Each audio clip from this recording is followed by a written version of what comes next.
और अब हम आपको पटना से आई एक खबर दिखाना चाहते हैं। इस खबर को देखने के बाद आपके मन में वैसे ही सवाल उठेंगे जो सवाल महाराष्ट्र के पालघर में साधुओं की हत्या की खबर देखने के बाद उठे थे। पालघर में साधुओं की हत्या पर बड़े बड़े पत्रकारों और बुद्धिजीवियों ने चुप्पी साध ली थी और यही सब लोग पटना की खबर पर भी बिल्कुल शांत बैठे हैं। पहले हम आपको पटना की पूरी खबर बताते हैं। पटना के खाजे कला इलाके में 20 अप्रैल को सनी गुप्ता नामक एक युवक की हत्या कर दी गई थी। यह हत्या उन लोगों ने की थी जो लॉकडाउन के नियमों का खुला उल्लंघन कर रहे थे। हत्या के आरोपी लॉकडाउन तोड़कर सड़कों पर खुलेआम घूम रहे थे। जब लॉकडाउन का पालन करवाने वाले एनसीसी कैडेट्स ने इन्हें रोकने की कोशिश की तो ये लोग भागकर सनी गुप्ता के घर में जबरदस्ती घुसकर वहां छुप गए। जब सनी गुप्ता के परिवार ने इन लोगों का विरोध किया और इन्हें घर से बाहर जाने के लिए कहा तो आरोपियों ने घर से बाहर आकर फायरिंग शुरू कर दी। इसी फायरिंग में 27 साल के सनी गुप्ता को गोली लग गई और सनी की मौत हो गई। पुलिस ने हत्या के आरोपी चांद मोहम्मद को गिरफ्तार कर लिया, लेकिन सनी गुप्ता के परिवार के लिए भी मुसीबतें बढ़ गई। ये परिवार उस इलाके में रहता है जहां मुस्लिम बहुसंख्यक हैं। हालत यह हो गई कि परिवार को अपनी सुरक्षा की चिंता होने लगी और ऐसा डर उसे था कि अब वो अपना मकान बेचना चाहते हैं। यानी ये परिवार अब इस इलाके में रहना ही नहीं चाहता, इतना डर चुका है। इसलिए क्योंकि पहले तो परिवार के इस सदस्य की यानी उनके बेटे की हत्या हुई और फिर उसकी शव यात्रा में भी पथराव हुआ। ये तस्वीरें सनी गुप्ता की शव यात्रा की हैं, जिसमें आप साफ साफ तौर पर देख सकते हैं कि कैसे एक गली से शव यात्रा पर पथराव हो रहा है। हालांकि जवाब में शव यात्रा में शामिल कुछ लोग भी पथराव करने लगे, लेकिन शव यात्रा में शामिल ज्यादातर लोग सामने से पथराव कर रहे लोगों के हाथ जोड़ रहे हैं, उन्हें पथराव करने से मना कर रहे हैं, रोकने की कोशिश कर रहे हैं, रिक्वेस्ट कर रहे हैं। अब इन तस्वीरों में पुलिस की बेबसी को भी देखिए। पुलिस वाले खुद हाथ जोड़ रहे हैं और पत्थर फेंकने से उन्हें रोकने की कोशिश कर रहे हैं।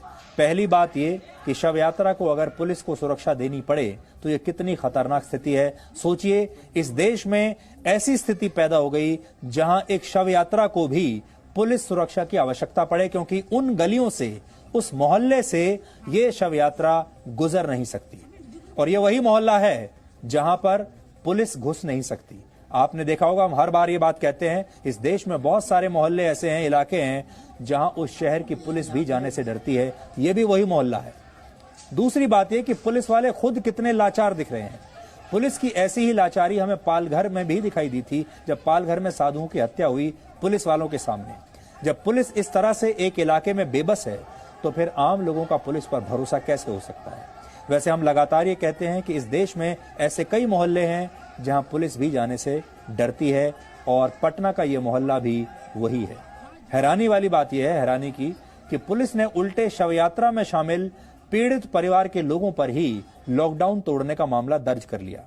हमने पटना के इस इलाके से आज एक ग्राउंड रिपोर्ट की है, क्योंकि वैसे तो कोई मीडिया के लोग भी यहाँ जाना नहीं चाहते, यहाँ जाना वैसे भी खतरे से खाली नहीं है, लेकिन हम वहां पर गए हैं।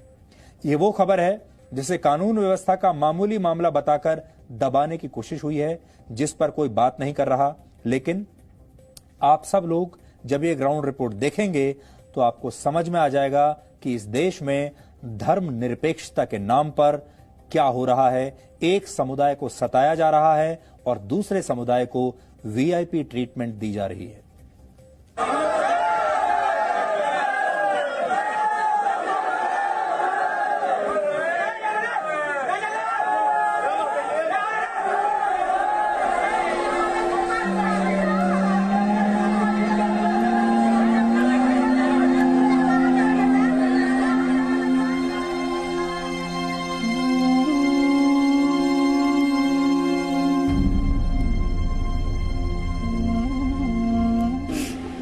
सीधा साधा पति को मार मेरा पति किसी से कोई उल्टा केस हम पर किया जा रहा है, मेरे परिवार पर केस किया जाए, मेरे भाई हैं, चचा हैं, जो भी है उस पर किया जाए। सर बताइए, हम लोग हम पर केस किया जाएगा, उल्टा केस करेगा, हम पर करेगा तो हम अपने आप को सुसाइड कर लेंगे। सर 2 बच्चा सब है, ऐसा हमको कभी भगवान दिन नहीं दिखा। मेरा दुख को आप समझें। और मैं बहुत बहुत धन्यवाद जिनके बहुत बहुत धन्यवाद जो हमारी पहचान को पहचानने के लिए पाए। पटना का ये परिवार 7 दिन से अपने बेटे के लिए न्याय मांग रहा है, लेकिन सुनने वाला कोई नहीं है, क्योंकि इस परिवार के बेटे की हत्या की खबर उस एजेंडे में फिट नहीं बैठती जो एजेंडा किसी पीड़ित का धर्म देखकर चलता है। 20 अप्रैल को इस परिवार के बेटे सनी गुप्ता की गोली मारकर हत्या कर दी गई थी। 7 दिन हो रहे हैं। बहुसंख्यक मुस्लिम समुदाय के बीच रहने वाला ये परिवार इतना डरा है कि घर बेचकर कहीं और जाने का मन बना चुका है। जब हमने वोट टांगा मकान का, जब हमने वोट टांगा तो विरोध किए हिंदू लोग कि गोपाल भैया ये क्या कर रहे हैं आप, ये क्या कर रहे हैं बाबू बउआ, ये खानदानी दादा दादी के मकान है। हाँ, हम लोग मकान है। हम कहा बाबू ऐसा है कि हम तो कुछ से मेरा परिवार लोग कुछ नहीं है सर, हमारे पास पूंजी नहीं है सर, हम एक बेच बात के सर तो हम बसर कर लेंगे परिवार को सर। और वो लोग हिंदू लोग भी पलायन करने की कोशिश कर रहे हैं सर कि नहीं हम भी सोच सकते नहीं है सर, कोई सोच सकते नहीं यहाँ पर सर। आप हमारा मकान देख लीजिए कि किस कटघड़ी में है और किस जगह पर है हमारा मकान। हमको तो चाहिए बेटा को इंसाफ, मौत के बदला मौत चाहिए। जो बेटा मेरा मारा है ना सर, कल बेटा को इंसाफ मिलना चाहिए। 2 छोटा बच्चा है।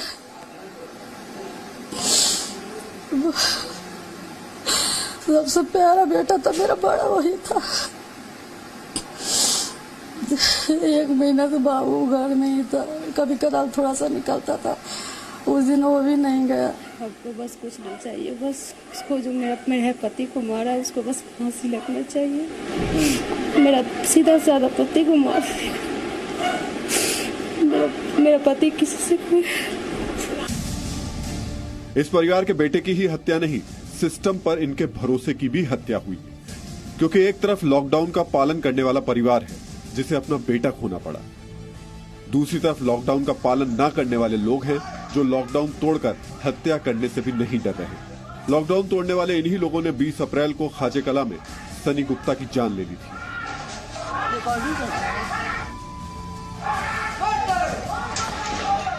इसी गली में कहा जा रहा है कि एनसीसी के जवान लॉकडाउन को कामयाब बनाने के लिए आए हुए थे और यहाँ पे उन लोगों से झड़प हुई और इसी गली से होते हुए और सनी गुप्ता के घर में ये आरोपी, और चूंकि आपको बता दें कि आरोपी का जो घर है, मुख्य आरोपी और जितने भी लोग पकड़े गए हैं उनका घर यही है, आप देख सकते हैं। और सिर्फ इस पूरे इलाके में काफी कंजेस्टेड इलाका है और मुस्लिम बहुल इलाका है, लेकिन यहाँ पे आप किसी के घर में आप कूलर तक नहीं देखिएगा। और यहाँ पे जो मुख्य आरोपी है उसके घर में 2 एसी लगा हुआ है और कहा जाता है कि जो चांद है, जो मुख्य आरोपी है, उसका आपराधिक रिकॉर्ड है और वो पहले भी आर्म्स एक्ट में वो जेल जा चुका है। रॉबिन हुड मानता था, यहाँ का यही सिस्टम है। जो भी अपराधी रहेगा उसको रॉबिन हुड मानेगा, एगो जाएगा तो एगो पैदा होगा, एगो जाएगा तो एगो पैदा होगा। उनसे मैं बहस हो गया था अंदर घर में। भागने के दौरान वो लोग एनसीसी वाले अंदर घुसे थे, तो भागने के क्रम में अंदर घुसे तो पापा भैया हम लोग उनको विरोध किए थे। तो वो लोग मतलब थोड़ा सा होती हो गया कि तुम लोग पक्ष ले रहे हो, तो उसी दौरान विवाद हो गया। विवाद होते होते हम भैया को ऊपर भेज दिया कि भैया से ज्यादा इंसेंटिव हो गया था, तो भैया को ऊपर भेजे। उतने में ये लोग का काम आज खत्म कर देंगे। बंदूक तो लगाया हुआ था, ऐसे भी सबका बंदूक कोई बड़ा बात नहीं है। जैसे ही फिर भैया सोचा कि क्या हुआ, देखे फिर से मतलब कि मामला पूरा चिल्ला चिल्ली हो रहा था। जैसे ही ताकत वहां से निकला और सामने देख के एकदम सब शार्प शूटर है ये सर, एकदम डायरेक्ट गोली चला दी। अब इस गली में पुलिस का पहरा है, लेकिन पहरे से पीड़ित परिवार का भरोसा नहीं जीता जा सकता, क्योंकि पहले आरोपियों ने लॉकडाउन में खुलेआम फायरिंग करके सनी गुप्ता की हत्या की। फिर जब शव यात्रा निकल रही थी तो इसी इलाके के कुछ लोगों ने शव यात्रा पर पथराव भी किया। हालत ये थी कि शव यात्रा को पुलिस की सुरक्षा में ले जाना पड़ा। शर्मनाक तस्वीर ये कि पत्थर फेंकने वालों के सामने पुलिस हाथ जोड़ रही थी।